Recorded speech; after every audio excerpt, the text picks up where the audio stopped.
Shalom, bendiciones, bendiciones a cada uno de los que se conectan. Estamos contentos de estar nuevamente con cada uno de ustedes, como cada semana, en este subsegmento Entendiendo la Torá de Dios, entendiendo la Torá del Rey.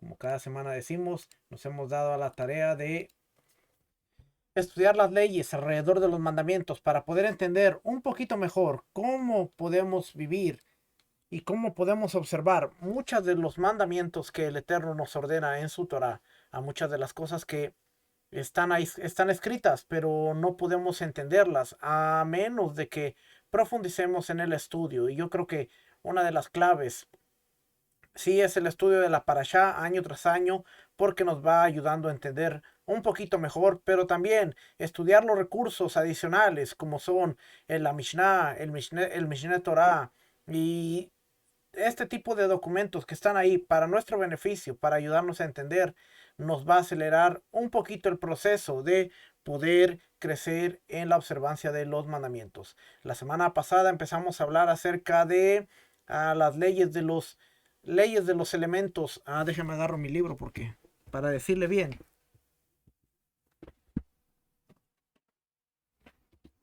La semana pasada empezamos a ver, aquí ya le digo, leyes de los objetos del gran templo. Y dentro de las leyes de los objetos del gran templo empezamos a ver mucho del sacerdocio.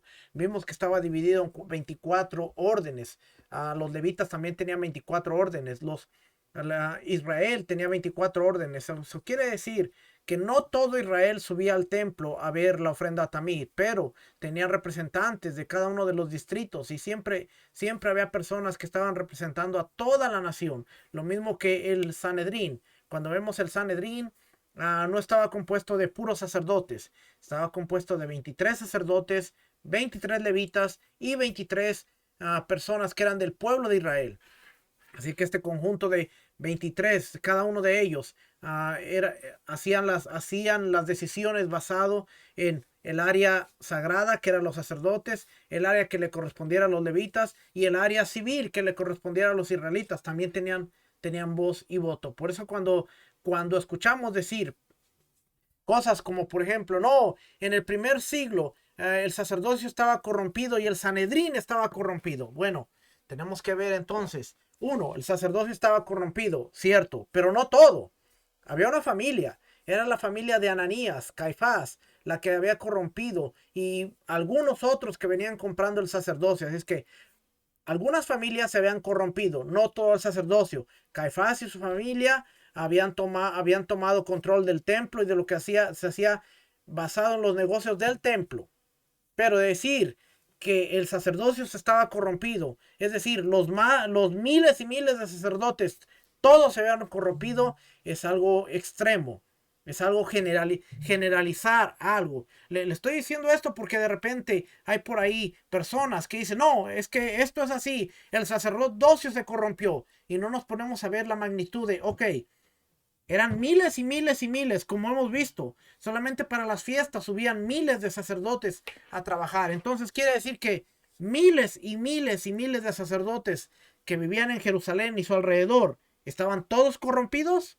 Tenemos que hacernos la pregunta. Segundo, el Sanedrín estaba corrompido porque el sacerdocio estaba corrompido. Bueno, entonces, si ya investigamos que todo el sacerdocio se había corrompido, los más de miles y miles, no tengo un número para decirle, pero digamos, los 7,000 sacerdotes se habían corrompido. Ok, pero ¿qué hay de los levitas, que eran representantes, que tenían un lugar en la toma de decisiones del Sanedrín? ¿También se habían corrompido?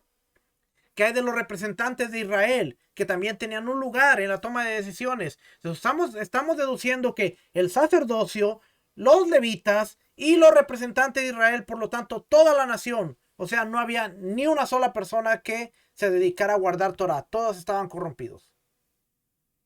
Eso no concuerda con la palabra de Yeshua, porque Yeshua dice, todo lo que los fariseos les enseñen, háganlo. Pero no vivan como ellos, no hagan como ellos. Eso quiere decir que Yeshua estaba alabando las cosas que se enseñaban, porque sabían Torah, porque enseñaban Torah. La Torah estaba presente.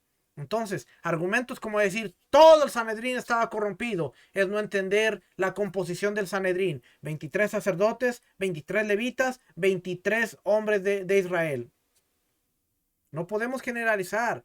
Todo el sacerdocio estaba corrompido. Ok, una familia, Ananías, Caifás, pero eran miles y miles y miles de sacerdotes, diferentes familias. No podemos generalizar y no podemos usar un argumento de ese tipo para decir, no, todo lo que el Sanedrín hizo no sirve porque era un Sanedrín corrompido. No estamos entendiendo. Es como decir, en mi país hay algunos candidatos corruptos. Todos los políticos son corruptos. Mal ejemplo sé, pero la política, pero no todos van a ser corruptos. Va a haber algunos buenos, pero generalizar que todos es decir que no hay ni siquiera uno solo. Y a medida que nosotros vamos estudiando y vamos entendiendo estas cositas, nos vamos dando cuenta de que a veces las cosas que hablamos, las hablamos por desconocimiento y por no entender cómo funcionan las cosas bíblicas y por creernos expertos en temas que de verdad nunca hemos escuchado. Lo escuchamos de alguien y seguimos repitiendo, repitiendo, repitiendo y es lamentable que ahora hoy mucha gente, no, el que el Sanedrín estaba corrompido, no, es que los sacerdotes estaban corrompidos. Y vuelvo y repito, no estoy defendiendo el sacerdocio porque sí estaba corrompido. Había familias que se habían corrompido, había gente que estaba comprando el sacerdocio, había sacerdotes que no eran legítimos para el lugar, pero sí eran hijos de Aarón. Simplemente compraban el sumo sacerdocio. Pero de eso a decir que todo mundo, incluyendo el Sanedrín, que tenía sacerdotes, levitas, israelitas, es ir un poquito más allá de lo que realmente podemos decir. Así es que vamos a leer por aquí. Nos quedamos la semana pasada por aquí. Vamos a leer 8. Si el Cohen, dueño de la ofrenda, tiene un defecto físico, o sea, el que trae la ofrenda es un Cohen, se lo debe. Ups, se salió por aquí. Se lo debe entregar a los miembros de la guardia y el cuero es de ellos. Si es anciano o está enfermo, que puede hacer el servicio dificultosamente, puede darles ofrenda al Cohen de su elección y el cuero y el servicio es para los miembros de la guardia. Y si no puede en absoluto hacer el servicio, la ofrenda es comida por los miembros de la guardia. Guardia alude al grupo semanal del Kohanim. Aún los sacerdotes, si ellos no podían, si ya estaba anciano o tenía un defecto, no se podía acercar a la Sará. Como le enseñé la semana pasada, había un área para los sacerdotes que tenían algún defecto físico, no podían entrar más allá, pero él quería traer una ofrenda, se la daba a algún sacerdote y la piel, el cuero, le tocaba a los sacerdotes que estaban de guardia. Aunque él era sacerdote, no se podía quedar con ello porque era como el pago por el trabajo de procesar la ofrenda. Entonces tenían que dársela a ellos. Vamos a ver el 11. Cada jefe de grupo subdivide en casas paternas, subgrupos, de modo que casa paterna y sus miembros sirvan un día de la semana, la otra al día siguiente y así sucesivamente. Cada casa paterna tiene a su vez un encargado. Se nombra al Cohen Gadol, el Cohen principal, y lo untan con aceite de la unción. Se lo viste con las vestimentas del Cohen Gadol, como expone el sacerdote que haya sido designado sacerdote principal, Cohen Gadol, Levítico 21:10. Si no hay aceite de la unción, se lo eleva a su cargo con las vestimentas del Cohen Gadol solamente, como expone que se le vierte aceite sobre su cabeza y vestir las ropas. Levítico 21:10. Es decir, así como se eleva mediante el aceite de la unción, también se eleva mediante las vestimentas. Esto lo vimos la semana pasada. Déjenme mostrarle por aquí para recordatorio. Para recordatorio vamos a ver lo que estábamos viendo aquí. Esto que estamos viendo aquí a la parte derecha. Venía el distrito. Había 24 distritos de sacerdotes que se habían dividido. Cada semana uno de los Mishmorot, una de la orden, venía al templo para comenzar su turno. Un Rosh Mishmar, un líder del grupo, estaría a cargo de coordinar la orden de Kohanim. Bajo él, la Mishmar o la división se dividiría en 6 clanes, uno por cada día de trabajo. 6 Batei Abot, padres o líderes de casas paternas. Aquí está el distrito, aquí está el líder de la cabeza y tendría 6 sublíderes. ¿Para qué? Para ver lo que estábamos viendo la semana pasada. Beit Abot, había 6. El día 7, que era Shabbat, todos participaban. Empezaban el domingo. Primer día, el domingo, entraba una, un Beit Avot, una división de esto era la orden sacerdotal. Esta orden sacerdotal se dividía en 6. El primer día trabajaba uno, el segundo día trabajaba dos, otro grupo, el tercero otro grupo, el cuarto otro grupo, el quinto domingo, lunes, martes, miércoles, jueves, viernes y el sábado todos participarían del servicio de Shabbat. Ese era el propósito, que el domingo trabajaba una división, lunes otra, martes otra, miércoles otra, jueves otra, viernes otra y sábado todos trabajaban. ¿Okay?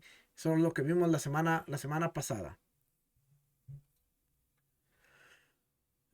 También el aceite, lo vimos que si no había aceite, que con las vestimentas únicamente se consagraba al sumo sacerdote.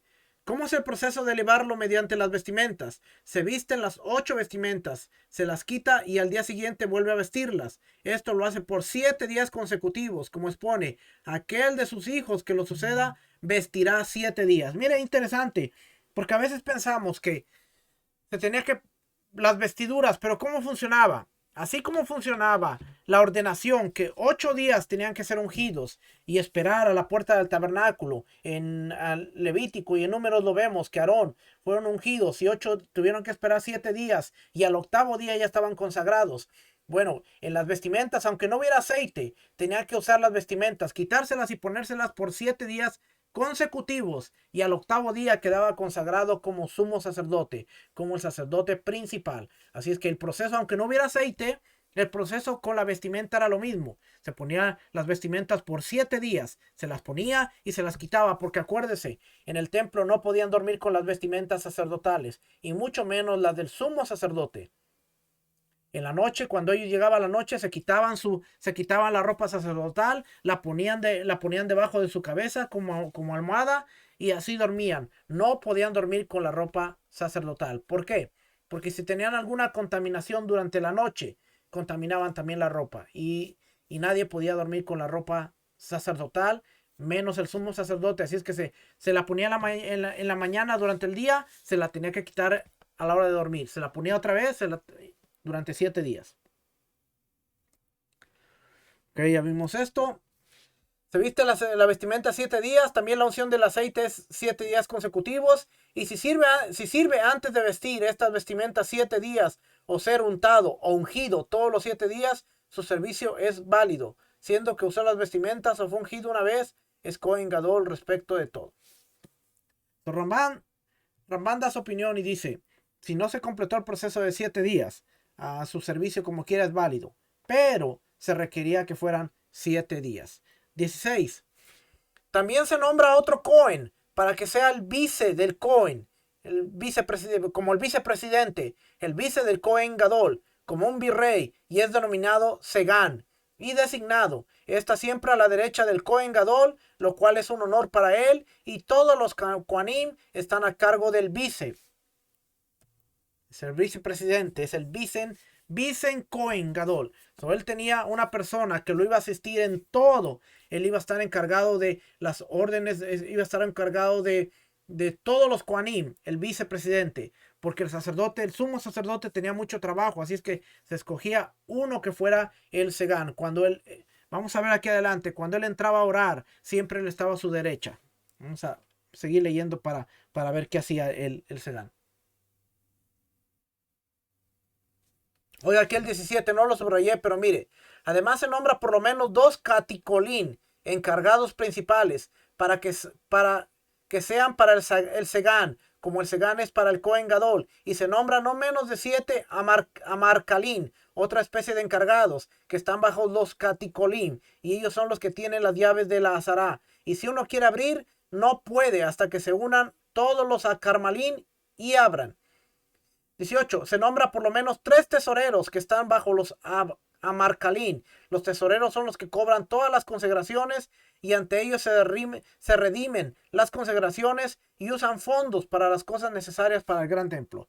Ahora estamos entendiendo que el templo tenía una gran estructura. Estaba el sumo sacerdote, el Cohen Gadol, estaba el Segán, que era el vicepresidente que estaba debajo del sacerdote, estaban los Caticolín, que eran principales, que estaban debajo del Segán, estaba otra especie, dice 7 Amarcalín, es otra especie de encargados que estaban debajo de los Caticolín. Estamos viendo el organigrama. Era Dios, sobre todo, sumo sacerdote, el Segán, los Caticolín, los Amarcalín, y luego venían los tesoreros. Y ahorita se va a sorprender del organigrama que vamos a ver aquí. Vamos a pasar al capítulo 5. Capítulo 5 nos dice: es necesario que el Cohen Gadol supera a todos sus hermanos Coanim, en belleza, fuerza, riqueza, sabiduría y apariencia. Si no tiene dinero, todos los Coanim le dan de lo suyo, cada uno de acuerdo a su riqueza, hasta que enriquezca más que el más adinerado. Imagínense lo que es, que un sumo sacerdote, si no tenía tanto dinero, los demás le daban del suyo para que él tuviera más dinero que todos los Coanim. Interesante, ¿va? 3. El Cohen Gadol, pero oiga la responsabilidad. El Cohen Gadol debe comportarse honradamente y no actuar frívolamente con las personas. Había una responsabilidad. Era el más hermoso, el más bello, el más rico, pero también tenía que ser el más humilde. No deben verlo desnudo en el baño, en la casa de baño, ni cuando se corta el cabello, como expone. Es el mayor de sus hermanos, lo cual nos enseña que es tratado con sumo honor. Si él acepta que otros se bañen con él, está permitido. No debe ingresar a un festín ni a una comida pública, incluso si son de misbah, de mandamientos, pero puede ir, si desea, a la casa de una persona que está de duelo, y cuando va, no debe ir entremezclado con otros Coanim, sino que los Coanim lo rodean y le brindan honor, y el Segán, el vice Cohen Gadol, intermedia entre él y la gente. El Segán y el ex Cohen Gadol ungido se ubican a su derecha, y el jefe de la casa paterna en servicio en ese día, los dolientes y toda la gente a su izquierda, y le dicen a los dolientes: sean consolados, y ellos lo honran según su posibilidad.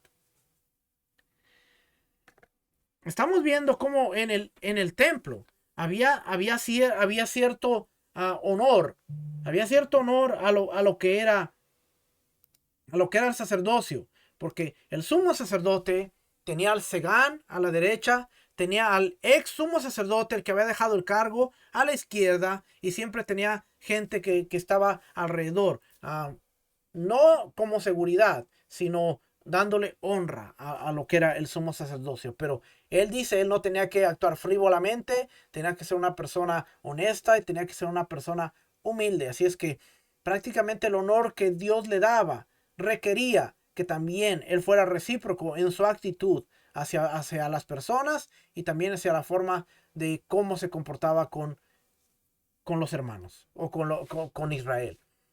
8. El Cohen juzga. El Cohen Gadol juzga. Es juzgado y se atestigua sobre él, tal como cualquier otra persona. Juicios que involucran la pena de muerte se los juzga solo el gran tribunal. Como expone, todo asunto grande te lo presenten a ti. Si él conoce un testimonio, no tiene el deber de testimoniar, ni siquiera en el gran tribunal, porque no es honorable para él ir a testificar. Y si se trata de un testimonio respecto al rey de Israel, debe ir al gran tribunal y testificarlo. Era la parte del Sanedrín. Él juzgaba, pero podía ser juzgado también.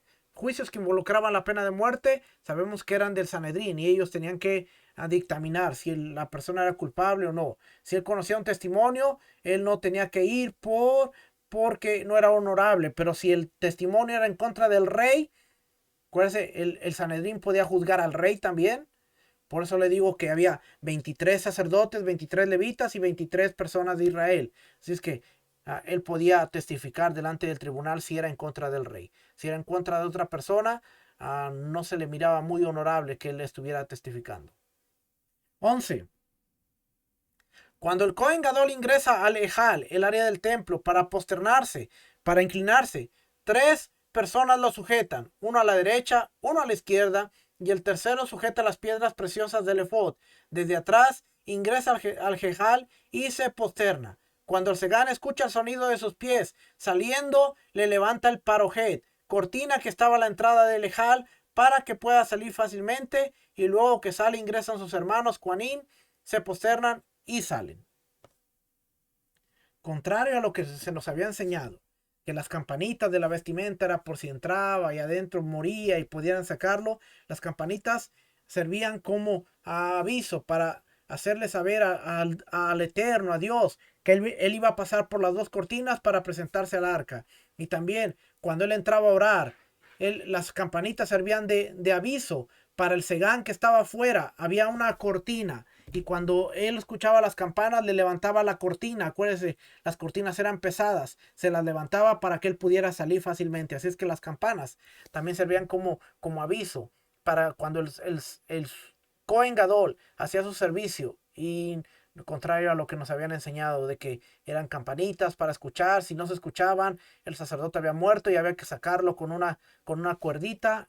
Eso no sé de dónde salió, pero eso no era así, no funcionaba así. Las campanas tenían la función de hacerle saber a la gente que el sumo sacerdote entraba, en dónde estaba, cuándo iba a salir, y cosas por el estilo. Puede ofrendar incienso en cualquier día que lo desee y toma la primera porción de todas las santidades del gran templo. ¿Cómo es ello? Cuando desea dice: esta ofrenda Hatá o Hasham es mía, y no sirve de acuerdo a los turnos, sino que ofrenda en cualquier momento que lo desee. Respecto de las otras santidades de los límites de la tierra de Israel, es considerado como los otros Kohanim. Cuando el Kohen Gadol quiere ofrendar, sube por la rampa del altar, con el Segán a su derecha. Cuando llega a la mitad de la rampa, el Segán lo sujeta de la derecha y lo sube. Es decir, lo ayuda a subir.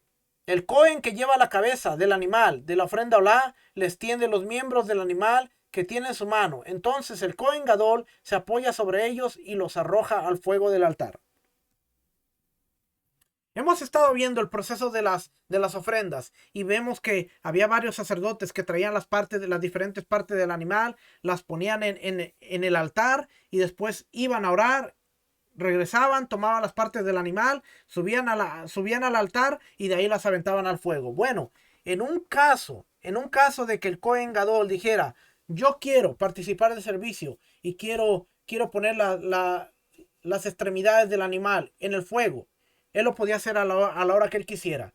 Y la persona que había ganado el derecho se sentía honrada de darle su lugar al Cohen Gadol que ahora venía y quería participar de ese privilegio. No era de que no, a mí me tocó, yo lo voy a hacer y usted no, sino que para ellos era un privilegio. Ellos venían y lo que hacían era que se ponían todos los sacerdotes, el número que fuera, si eran 24, si eran 8, si eran 7, los sacerdotes que fueran, y se iban pasando la extremidad uno a otro.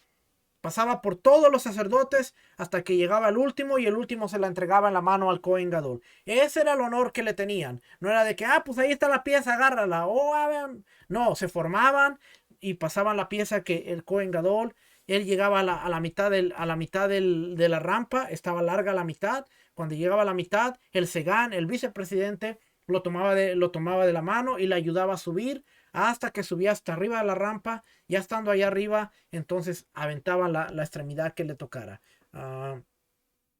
¿Qué pasaba cuando un sumo sacerdote ya era demasiado viejito y no podía aventar la ofrenda? Yo creo que entonces no se comprometía a quererlo hacer porque sabía que no lo iba a poder hacer. Pero él podía hacer cualquier servicio que él quisiera en ese día.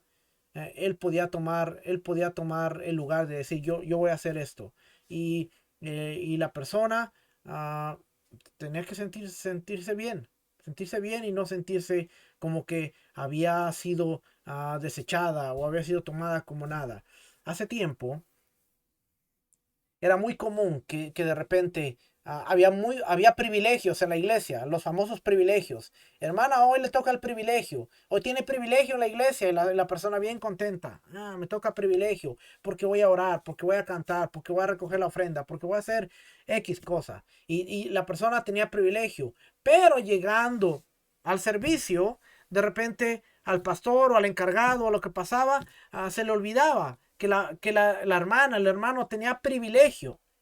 Y se continuaba el servicio y se quedaba sin darle el privilegio a la hermana. Y olvídese, eso era un tremendo problema y un tremendo drama porque no se había tomado en cuenta la hermana o el hermano que tenía el privilegio para ese día. Imagínese en el templo, que a usted le tocó llevar la cabeza del animal y usted dice, ya, fui a orar, estamos aquí, voy a poner la cabeza en el fuego, estoy listo. Al Cohen Gadol, quiero tirar la cabeza. El templo nos enseña eso. En el templo no había ese tipo de orgullo de decir, no, pero ¿por qué? Si a mí me tocó y cómo va a hacer alguien más mi trabajo. Hasta eso aprendemos dentro del templo. Algo interesante que quería compartir. Mira, aquí está en el 14. Me adelanté, pero aquí está. Ah, y así le iban extendiendo los otros miembros. Cada uno le da a los miembros que tienen su mano al primero, y el primero se los da al Cohen Gadol, quien se apoya sobre ellos y los arroja al fuego. Y si desea solo apoyarse y que otro los arroje al fuego, puede hacerlo. Solo el Cohen Gadol se apoya sobre los miembros por su honor, pero en general los Kohanim solo se apoyan sobre animales vivos. ¿Ve? Si él decía, bueno, no puedo aventarla, que alguien la aviente por mí, él podía hacerlo. Cuando el Cohen crece y se vuelve hombre a los 13 años de edad, es apto para el servicio en el gran templo, pero sus hermanos Kohanim no lo dejaban servir hasta que tenga 20 años y no ingresa a la Sará al servicio por primera vez, sino cuando los Levim entonan los cánticos. Aunque era su lugar, él cumplía 13 años, tenía que esperar hasta que tuviera 20 años, no podía servir antes. Por aquí. Capítulo 6. No puede suceder que el sacrificio de una persona se esté ofrendando y él no esté presente. Y las ofrendas comunitarias son de todos los israelitas. Y es imposible que estén todos los israelitas presentes en el momento de la ofrenda. Aquí vamos a ver la otra parte. No, es imposible. Imagínense todos los israelitas, que eran miles y miles, en esa pequeña área de la Sará. No podían estar, así es que era imposible, pero tenían que estar presentes. ¿O cuál fue la solución?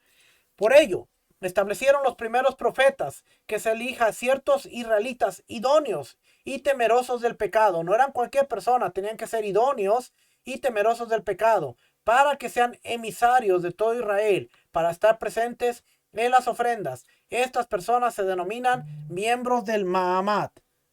Esa es la palabra, Mahamat. Y los dividieron en 24 grupos, tal como la cantidad de grupos de Kohanim y Leviim. Sobre cada uno de ellos es el jefe y se denomina cabeza del Mahamat. En cada semana se reúnen los miembros del Mahamat de esa semana, el que está en Jerusalén o cerca ingresa al templo, junto con el grupo de Kohanim y Levín de esa semana, y los que están lejos, cuando llega su turno de Mahamat, se congregan en la sinagoga local. ¿Y qué hacen los que se reúnen? Tanto en Jerusalén como en las sinagogas. No iban a perder el tiempo. Oiga lo que hacían. Ayunan. Lunes, martes, miércoles y jueves. Pero en la víspera de Shabbat no ayunan en honor al Shabbat. Y el domingo tampoco, para que no salgan del placer de Shabbat abruptamente al ayuno. Este punto es sumamente interesante. Shabbat es un mandamiento, y el mandamiento de Shabbat es regocijarse en Shabbat. Así es que el calendario, especialmente en Yom Kippur, usted se va a dar cuenta que cuando el Sanedrín veía la luna, ellos decían que Yom Kippur no caiga en Shabbat, no caiga en viernes o no caiga en domingo. Algunos maestros que no entienden esto le llaman a eso manipulación. Es que el Sanedrín manipuló el calendario porque ellos cambiaron las fechas. Ellos estaban asegurando de que toda la gente gozara y tuviera placer del Shabbat. Así como no se permitía ayunar ni en viernes ni en domingo, porque viernes se acercaba a Shabbat y tú no podías estar en Shabbat, no se ayuna en honor al Shabbat. Domingo, para que no salgas de el Shabbat gozoso, alegre, que habías comido hasta de más, y el domingo tuvieras que ayunar. Entonces ellos trataban de que Yom Kippur no cayera en viernes y que no cayera en domingo. ¿Por qué? En honor al Shabbat. No para manipular el calendario, sino para darle el honor al Shabbat. Eso es algo que el Sanedrín, los sabios, entendieron. O el honor al Shabbat. Cuando un maestro no entiende estas cosas, es fácil de decir, no, mira, aquí está. Que ellos evitaban que el Yom Kippur, el 10 de Tishri, cayera en viernes, cayera en sábado, cayera en domingo. Lo manipularon. ¿Por qué? Porque no se permitía ayunar en Shabbat. Porque el mandamiento de Shabbat es regocijarse, tener alegría, tener gozo. Y para evitar ello, entonces ellos decían que este día no caiga entre estos días. No era manipulación, era darle la santidad al Shabbat. Algo totalmente diferente, pero cuando no lo entendemos, hay mucho maestro por ahí que no lo entiende. Y lo primero que dice, no, eran corruptos, se había corrompido y aparte manipuladores, porque ahora el calendario que tenemos hoy está todo manipulado por gracias al Sanedrín, que estaba todo corrompido. Pues le tengo malas noticias, porque el calendario que tenemos hoy fue establecido en el año 359 de la era común, después del concilio de Nicea, y para ese entonces el Sanedrín ya no estaba corrompido. Eran fieles que habían estado dispuestos aún hasta dar la vida por defender la Torah. Habían sido expulsados de Jerusalén, habían sido expulsados de muchas áreas, ahora estaban en Yabnea, donde se formó una escuela y donde los fariseos, los rabinos, que ahora sí se pueden ser llamados rabinos, tomaron este tipo de decisiones en bien de la nación de Israel que estaba en la dispersión. Ya no estaba corrompido, ya no hay pruebas de que estaba corrompido porque se habían defendido hasta lo último. ¿Cómo yo lo sé? Me le enseño cómo yo lo sé.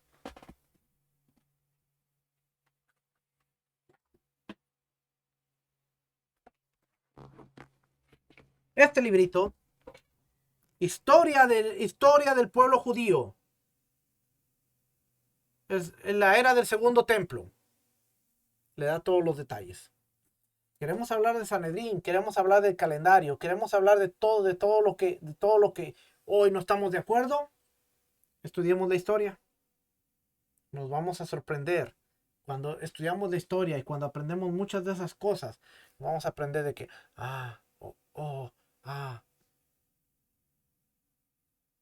por esto que dice aquí. Pero en la víspera de Shabbat, que es el viernes, no ayunan en honor al Shabbat. Y el domingo tampoco, para que no salgan del placer del Shabbat abruptamente al ayuno. En cada día de la semana de su turno rezan 4 plegarias. Shaharit, Minja, Neila, y agregan otra plegaria entre Shaharit y Minja, que es adicional, especialmente para ellos. Y hacen Nesiat Kapaim, Birkat Kohanim, a la bendición sacerdotal, en todos los días del Mahamad, en Shaharit, en esta plegaria adicional, y en Neilá, y leen el Sefer Torah 3 personas, 2 veces por día, en Shaharit, y en la segunda plegaria la adicional. Pero en Minjá no leían la Torah, sino que recitaban de memoria, como se recita el Shema. Oiga, tenían que saberse la Torah porque tenían que recitarla de memoria. Y no se congregaban para la plegaria de Minjá en la víspera de Shabbat, porque están ocupados preparando para el Shabbat. Les daban su lugar para que se prepararan. Mire, déjenme leerles aquí, ahorita les muestro algo. Su reunión para cada una de estas 4 plegarias y su presencia ahí para la plegaria, súplica, pedido y lectura de la Torah se denomina Mahamad. Esto eran los que se quedaban en la ciudad, que no subían al templo. ¿Y qué leían?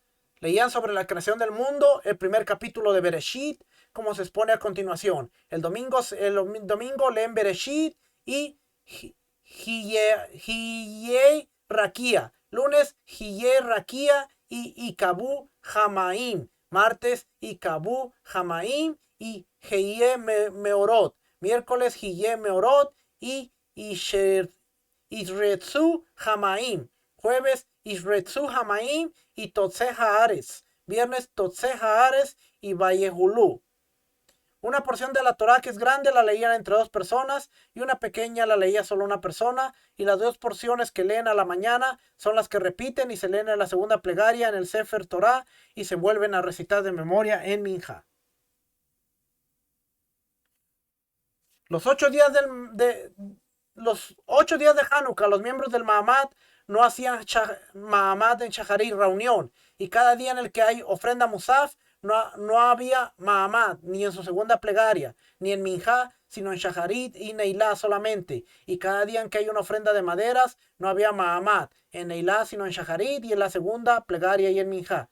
¿Qué significa la ofrenda de maderas? Había fechas fijas para que cierta familia salgan a los bosques para traer maderas para el altar.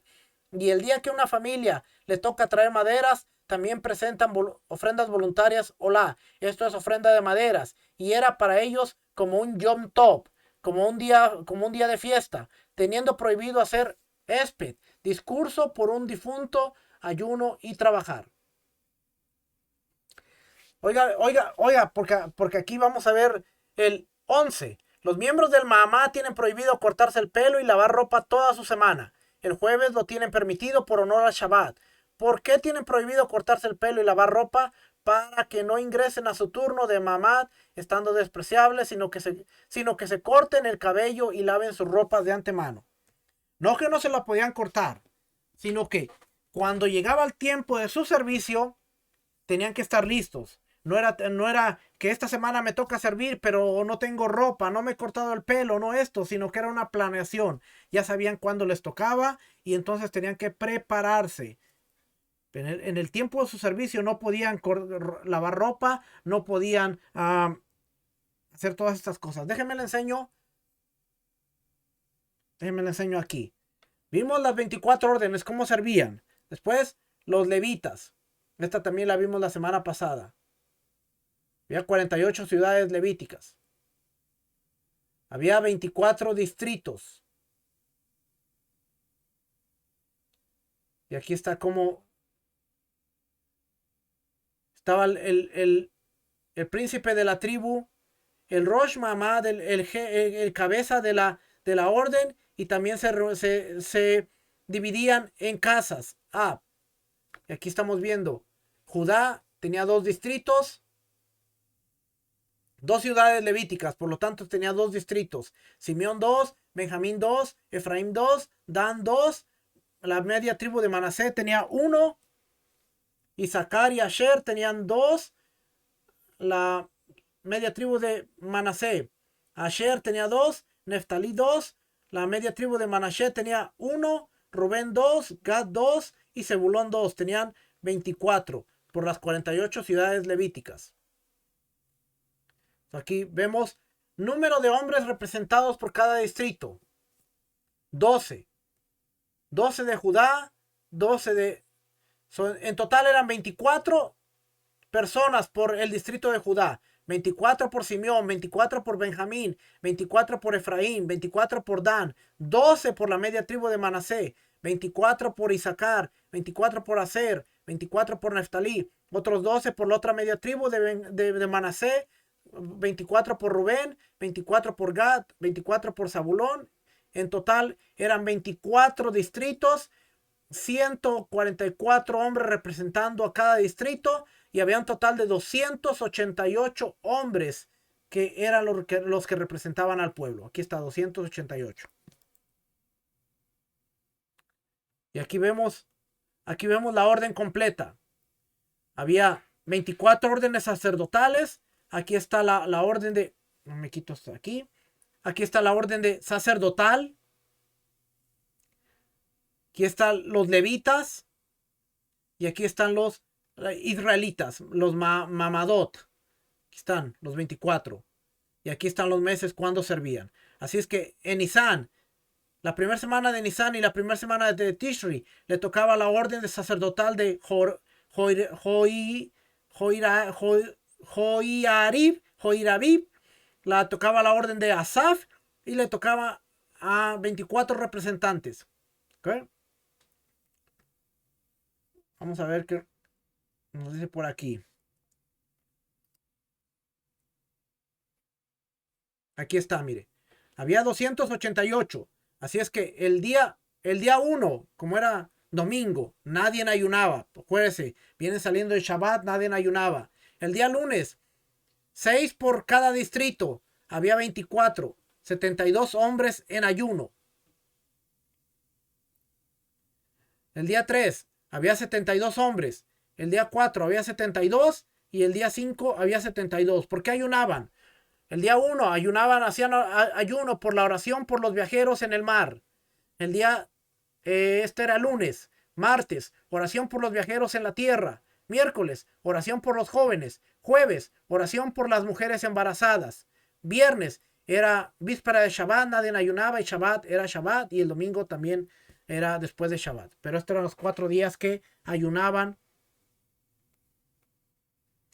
Dice, de esos 288 hombres, 72 representantes fueron elegidos para ayunar cada día. 3 individuos por tribu, con 2 distritos por tribu. Estos 72 individuos fueron rotados cada día, por lo que al final de la semana cada hombre en el Mahamad ayunó un día mientras representaba al resto del Mahamad. Así que al final de la semana todo el Mahamad habría ayunado. Venían 278 hombres, 72 ayunaban el lunes, mientras los otros no ayunaban y podían comer y todo, orar por estos que estaban ayunando. Pero el martes, estos que habían ayunado el lunes, podían comer y podían orar por los que estaban ayunando el martes. Y así sucesivamente hasta que todos los 288 hombres habían ayunado completamente.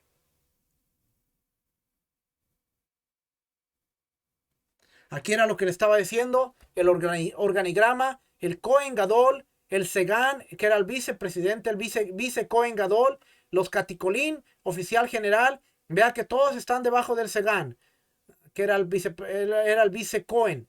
Luego los Caticolín. Después estaban los Amercalim, que esos estaban debajo del Cohen Gadol. Luego estaban los tesoreros. Debajo del tesorero estaba el Rosh Mishmar, que era el jefe del grupo, el Beit Ab, el padre de la casa, y estaban los Kohanim ordinarios. Interesante este organigrama, porque a veces pensamos, no tenemos idea de cómo funcionaba el templo. Y una vez más, ese es el trabajo de el Moré Edgar Ramos. Aquí nos está diciendo los Caticolín y todo lo demás. 15, estos 15 están aquí, déjenme se los leo. Ya terminamos de aquí, vamos a ver.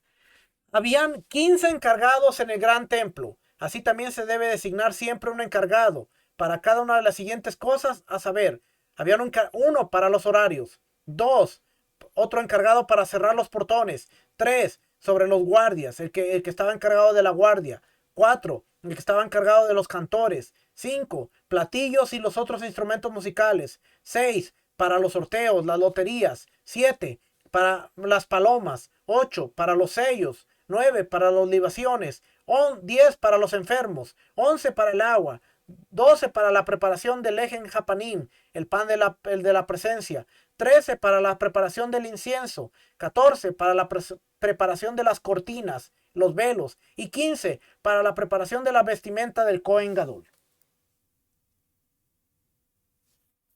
Cada uno de los encargados tiene bajo su cargo a varias personas para preparar a aquellos que tiene a su cargo, para prepararlos. El líder siempre tiene que preparar a las demás personas. El que se ocupa de los horarios cuida junto a su gente los horarios. Cuando llegue el horario de la ofrenda, anuncia a él o una de las personas que están bajo él diciendo: levántense, Kohanim, para el servicio, los Levíim para el estrado y los israelí para el mamad. Cuando escuchan su voz, cada uno se presenta a su servicio. Esto que le acabo de leer aquí, déjenme se lo subrayo. Déjenme se lo subrayo. Porque esto que le acabo de leer aquí es el canto del famoso gallo en el templo. Antes de que el can del gallo cante 3 veces, me negarás. No era un gallo, era el oficial que decía: Juanín, al servicio. 1. Levitas, a su estrado, a su lugar. 2. Israelitas, para el mamad, para su orden, a su lugar. 3. Eran las 3 veces que se cantaba en el templo. Una para hablarle a los sacerdotes, otra para hablarle a los levitas y otra para hablar de Israel. ¿Por qué? Porque el sacerdote para las ofrendas, los levitas para cantar y los israelitas para presenciar. Iba a empezar el servicio. Antes de que el gallo, el gaber, el que anuncia, cante sus 3 veces, me negarás. Ese es el canto que le acabo de decir. El que se ocupa de cerrar los portones. Estos son abiertos y cerrados según su orden. Y los que tocan trompetas todos los días para abrir los portones, solo lo hacen con su permiso. Y todos los días se tocan en el gran templo 3 sonidos para abrir los portones: tequía, terúa y tequía. El que se ocupa de los guardias es el mencionado hombre del monte del templo, que recorre los puestos de los leviim, los levitas, en cada noche. Y todo el que está durmiendo en su guardia lo golpea con su palo y le quema su ropa. El que se ocupa de los cantores elige cada día los cantores que estarán sobre el estrado para entonar los cánticos. Por su orden se tocan las trompetas durante las ofrendas. En el gran templo no hay menos de 21 sonidos en cada día. 3 para la apertura de los portones. 9 para la ofrenda tamí diaria de la mañana. 9 para la de la tarde. 9. Un día en el que hay una ofrenda musaf adicional, se suenan 9 sonidos por la ofrenda musaf. Y si cae Rosh Hodesh o Yom Tov en Shabbat, o si Rosh Hashanah cae en Shabbat, en cuyo caso hay 3 ofrendas musaf, no se toca por cada musaf independiente, sino que se tocan 9 sonidos todos por todos los musaf. En la víspera de Shabbat se agregan 6. 3 para que la gente, viernes en la tarde, 3 para que la gente deje de trabajar, 3 para prepararse para el día sagrado y el mundano o el común. Y en una festividad de peregrinación se agregan 3 sonidos para la apertura del portón inferior, que es el Ezrat Nashim, y 3 para la apertura del portón superior, denominado el portón de Nicanor. ¿Y por qué se denomina portón superior? Porque está por encima del Ezrat Nashim. Asimismo se tocan 3 sonidos por el llenado del agua, con el que se hacen las libaciones en la festividad de Sukkot, y no se toca por esto en Shabbat. Y se tocan 3 sonidos sobre el altar cuando se hace la libación de agua, y todos los que tocan durante las ofrendas están bajo el encargado de los cantores y lo hacen con su autorización, y todos estos sonidos son con trompeta. 7. El que se ocupa de los platillos es el que ubica a todos los instrumentistas que acompañan el cántico de los Levín, como hemos explicado. 8. El que se ocupa de los sorteos sortea entre los Kohanim de cada día, de modo que cada uno hace el trabajo que le toca. Y 4 sorteos se hacían diariamente. Y en las leyes de las ofrendas Temidim explicaré cómo se hacían estos sorteos. Ya lo vamos a ver después. Está el encargado de las aves, es aquel con el cual se arregla que venda las aves para las ofrendas por tal cantidad de celas. Y todo el que tiene el deber de presentar palomas o tórtolas lleva el dinero al gran templo, y este encargado le da las aves para que las presenta a los que presentan la ofrenda, y hace el cálculo con los tesoreros y ellos le pagan. Cada 30 días fijaba el precio, y si abarata las aves debe proveerlas por el precio bajo, y si encarecen las provee por el valor que fijaron con él, porque se le da ventaja al Kodesh. Y por cada ave que se encuentra inválida o que se invalida antes de ofrendarse, debe proveer otra en su lugar. Se le caía el negocio si la ave quedaba inválida. 10. El encargado de los sellos es el que recibe el dinero de las libaciones, de los que tienen el deber de presentar libaciones, y le da los sellos. Y el encargado de las libaciones es el que vende las libaciones de vino. ¿Cómo es ello? Habían 4 sellos en el gran templo. En uno está escrito Egel, becerro. En el segundo está escrito Zahar, macho. En el tercero está escrito Gidí, cabrito. Y en el cuarto está escrito Joté, transgresor. Todo el que lleva sus ofrendas al gran templo debe darle el costo de las libaciones al encargado de los sellos, ¿quién le da los sellos de acuerdo a la cantidad de ofrendas que presenta? Y si es un mesorá rico, le da un sello que dice transgresor. ¿Quién va con los sellos en su mano al encargado de las libaciones? ¿Quién le da libaciones de acuerdo a la cantidad de sellos y de acuerdo a los escritos en ellos? Y al anochecer, ellos dos se juntan, entregan los sellos y reciben a cambio el dinero. Si sobra dinero, es para el Hedesh. Y si falta, el encargado de los sellos debe reponerlo de lo suyo. Si alguien pierde su sello, se lo espera hasta el anochecer. Si encuentran que en la caja sobra la cantidad de dinero, por el sello que esta persona alega se le da, y si no, no se le da. En cada sello está escrito el día por los engañadores para evitar que se queden con el sello hasta que encarezcan las libaciones. Cada 30 días se establece el precio del vino y la sémola con el encargado de las libaciones. ¿Cómo era esto? Si una persona traía su ofrenda, esa ofrenda tenía que tener una libación de vino. Ellos no traían el vino. Iban al encargado, compraban el vino, pero no les daban vino, porque el vino se manejaba en la parte del altar. Entonces, esta persona traía un sello, traía un ticket. Y en el ticket decía la libación de vino, ¿por qué ofrenda? Era una ofrenda de becerro, era un cordero, era... Esta persona venía, entregaba el sello y los sacerdotes tomaban el sello, sabían sabían qué libación era, traían la libación, traían el vino, la presentaban en el altar. El templo era una organización tan fascinante porque el que vendía tenía el dinero, pero también tenía los sellos. Y al final de la noche contaban los sellos y tenía que coincidir con la cantidad de dinero. Si faltaba dinero, el encargado de los sellos tenía que ponerlo de su dinero, como se hace el corte de caja en los supermercados o en las tiendas. Si falta del dinero que había en la caja, el que estaba en la caja registradora tiene que poner su dinero. Lo mismo había en el templo, para que el dinero no estuviera moviéndose de un lugar a otro. El dinero estaba en una posición física, de ahí se manejaban con sellos. El sello se movía por el templo, eventualmente llegaba a las manos de un Cohen, que ellos lo recolectaban. Al final de la noche juntaban los sellos, se fijaban cuánto era la cantidad, veían cuánto era la cantidad y entonces todo tenía que cuadrar, o si faltaba o si sobraba, entonces ya podían ver todo esto.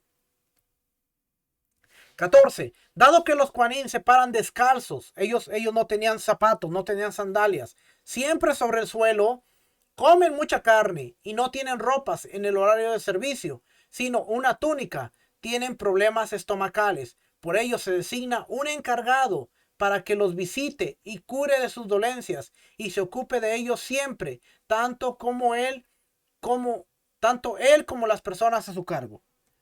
Había un doctor, un tipo de doctor. ¿Por qué? Porque los sacerdotes venían, estaban descalzos, tenían solamente una túnica, no tenían ropa. La túnica y los calzoncillos debajo y la túnica, no tenían nada más. Así es que cuando hacía frío, cuando hacía calor, caminando descalzo, el piso frío, el piso caliente, comían mucha carne, iban a sus ciudades y no comían tanta carne como cuando venían, y entonces comían mucha carne, se indigestaban. Había doctores, había un doctor encargado de visitarlos, cuidarlos, curarlos. Todo esto ocurría también en el templo. Asimismo, se designa una persona que cabe pozos y canaletas y que arregle los pozos públicos para que haya agua disponible en Jerusalén para todos sus habitantes y los que suben para las festividades. Y hay un encargado para todos los elaboradores del Legen Hapanim, el pan, quien prepara el trabajo, y un encargado sobre los elaboradores del incienso, quien prepara el trabajo. El de las cortinas está encargado de todos los tejedores y bordadores de las cortinas, de modo que estén preparadas para el ejal, y los portones, los velos. Hacían 2 cortinas en cada año para separar entre el Kodesh y el Kodesh HaKodashim. Había 2 cortinas. Así que cuando decimos que el velo que se rasgó es el que daba al lugar santísimo, bueno, había 2 cortinas. ¿Cuál se rasgó? ¿El de la entrada o el de la salida? Porque había 2. Uno que daba al arca y otro que daba hacia el lugar santo.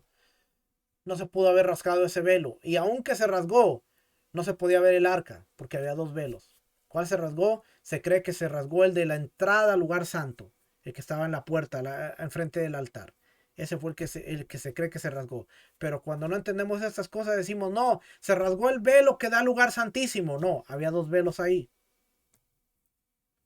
Los hilos de la cortina estaban compuestos de 6 hilos, cada uno de 24 materiales: lino, lana teñida azul, azul cielo, tejelet, lana teñida púrpura y lana teñida carmesí. Es decir, que cada hilo estaba compuesto de 24 hilos. La cortina tenía un tefaj de grosor y se tejían en 72 telares. El largo de la cortina era de 24 codos y de ancho, 24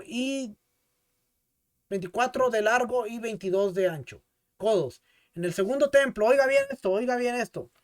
En el segundo gran templo había 13 cortinas, 7 en los 7 portones de la Sará, una en la puerta del Ulam, el que le digo que da lugar santo, uno en la puerta del Ejal, dos para dividir entre Kodesh y dos en la misma ubicación, pero en el altillo.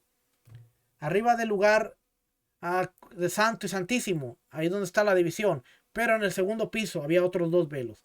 Si es que había 13, ¿cuál de los 13 se rompió?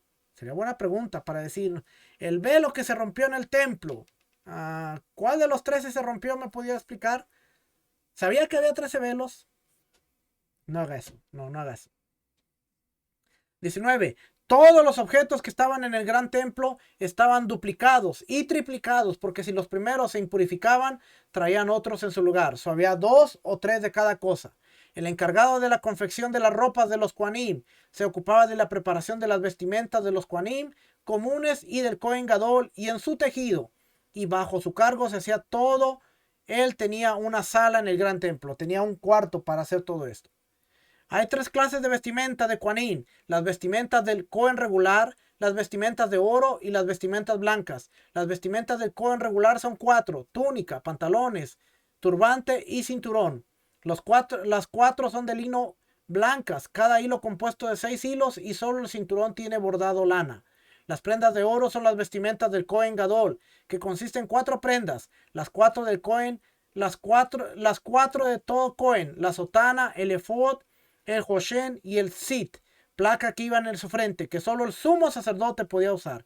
El cinturón del Cohen Gadol estaba bordado y su confección es diferente a la del cinturón del Cohen regular.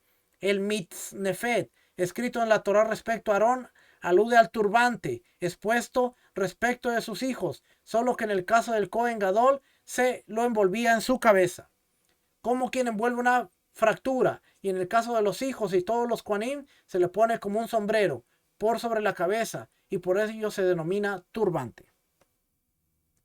De ahí es donde viene el mandamiento que toda persona debe cubrirse. Tiene su base en el templo. Por eso las personas usan una kipa, una gorra. No es rabínico, tiene que ver con el templo. Déjame terminar por aquí. Las vestimentas blancas son las 4 prendas que usa el Kohen Gadol en Yom Kippur: túnica, pantalón, cinturón y turbante. Y las 4 son blancas y están hechas con hilos compuestos de 6 hilos.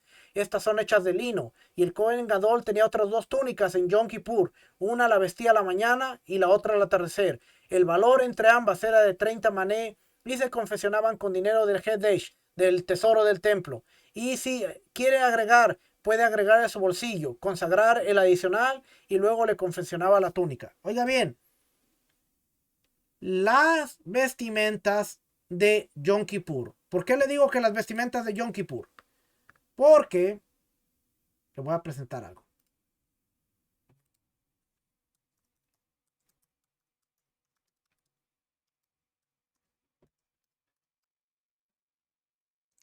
Le voy a presentar algo. A veces no nos damos cuenta que, por ejemplo, déjeme ver. Ok, sí voy a poder por aquí. Cuando vemos imágenes de Yom Kippur, esto es para que vayamos sabiendo cuándo. Si se ve por ahí, ¿va? Ahora sí. Esta imagen es correcta porque tiene sus vestimentas blancas y está frente al arca. El único día que entraba frente al arca era en Yom Kippur. No podía entrar en otro día. Esta está correcta. Está escogiendo los 2 chivos, las 2 ofrendas. El Azazel y el que es para Adonai. Tiene sus vestimentas blancas, ¿ve? Correcto. Aquí Es correcto, pero esto no es para Yom Kippur, esto es para un día normal en la semana o un día de festividad, en donde él podía vestir las vestimentas doradas que tiene aquí. Esta es correcta, esta es correcta, esta es correcta. Quiero ver. Esta está abierta la cortina y mientras el sacerdote está ministrando con sus ropas sacerdotales, la cortina debe estar cerrada, por lo tanto es incorrecta. Hay unas donde aparece el sumo sacerdote. Aquí, por ejemplo, esta. Está en portugués. Pero el Cohen tiene las vestimentas doradas. Es incorrecta. Tenía que ser vestido de blanco solamente. ¿Ok? Esta es incorrecta. Mira la diferencia. Blanco y esa tiene las doradas y la azul. Ya, parece que son todas. No encontré, no se ve la que quería mostrarle, pero usted tiene la idea. Ya lo que le acabo de explicar tiene la idea. Cuando vea cosas que tienen que ver con Yom Kippur, por ejemplo, esta es correcta. Él está con la vestimenta blanca, está con la vestimenta blanca. Pero cuando vea Yom Kippur y que el Cohen tiene las vestimentas doradas, esa imagen está incorrecta. Solo para que se dé cuenta de que a veces con las imágenes podemos observar muchísimas cosas. ¿Okay? Vamos a terminar por aquí. Es un precepto que las vestimentas sacerdotales sean nuevas, bellas y que cuelguen como las vestimentas de los grandes, como expone, para gloria y esplendor, de acuerdo a Éxodo 28:2. Si están sucias, rotas, más largas o más cortas que su talle, o si se levantó la ropa que era de su talle apretándola con el cinturón y sirvió su servicio, es inválido. Se aumentó unas libras y le quedó bien apretado. Su servicio es inválido porque tenía que quedarle bien. Es que hasta en esos detalles. Si enflacó y la ropa le queda aguada, tenía que quedarle bien. Si están desgastadas o si era larga y la levanta y la ajusta con el cinturón de modo que quede en su talle y hace el servicio, es válido. Toda vestimenta sacerdotal que se ensucia no se la blanquea ni se la lava, sino que se deja para hacer las mechas y viste nuevas. No se podía volver a usar lo que estaba sucio. Y las vestimentas del Cohen Gadol que se desgastan, se entierran. Y las vestimentas blancas con las que sirven Yom Kippur, jamás vuelve a servir con ellas una segunda vez, sino que se entierran en el lugar de donde se las saca, en la Sará, como expone, y las dejará ahí. Está prohibido derivar beneficio de ella. Todas las vestimentas de los Kohanim provienen de los fondos comunitarios, obtenidos mediante el medio shekel que cobraba a todos los israelitas. Un individuo que dona una vestimenta sacerdotal la entrega a la comunidad y está permitido recibirla. Asimismo, los objetos del servicio y las maderas del altar que un individuo entrega a la comunidad son aptos. También todas las ofrendas comunitarias que dona un individuo de sus propios fondos son aptas siempre y cuando las entrega a la comunidad. Con las ropas desgastadas de los Kohanim comunes se hacían varios artículos. Había 96 casilleros en el gran templo para dejar las vestimentas, 4 casilleros para cada guardia sacerdotal. El nombre de cada guardia sacerdotal estaba escrito en sus casilleros.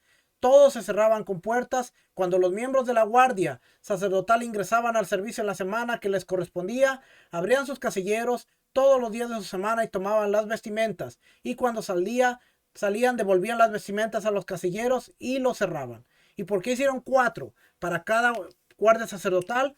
Para que las vestimentas no estén mezcladas, sino que todos los pantalones estén en un casillero sobre el cual está escrito pantalones, todos los cinturones en otro casillero sobre el cual está escrito cinturones, y así todos los turbantes en un casillero y todas las túnicas en otro casillero. Imagínense la cantidad enorme de este casillero, porque había pantalones para esa orden, pero venían 6 divisiones. Interesante cómo funcionaba: pantalones, cinturones, turbantes y túnicas. Sabían dónde entrar, agarrar y esta es la orden tal, esta es la orden tal, había 24, había diferentes órdenes, 96 casilleros. Son 24 de pantalones, 24 de turbantes, 24 de cinturones y 24 de túnicas. Un casillero para cada orden sacerdotal. El Cohen Gadol dejaba sus vestimentas de oro en su sala a la noche o cuando salía del gran templo, ¿ve?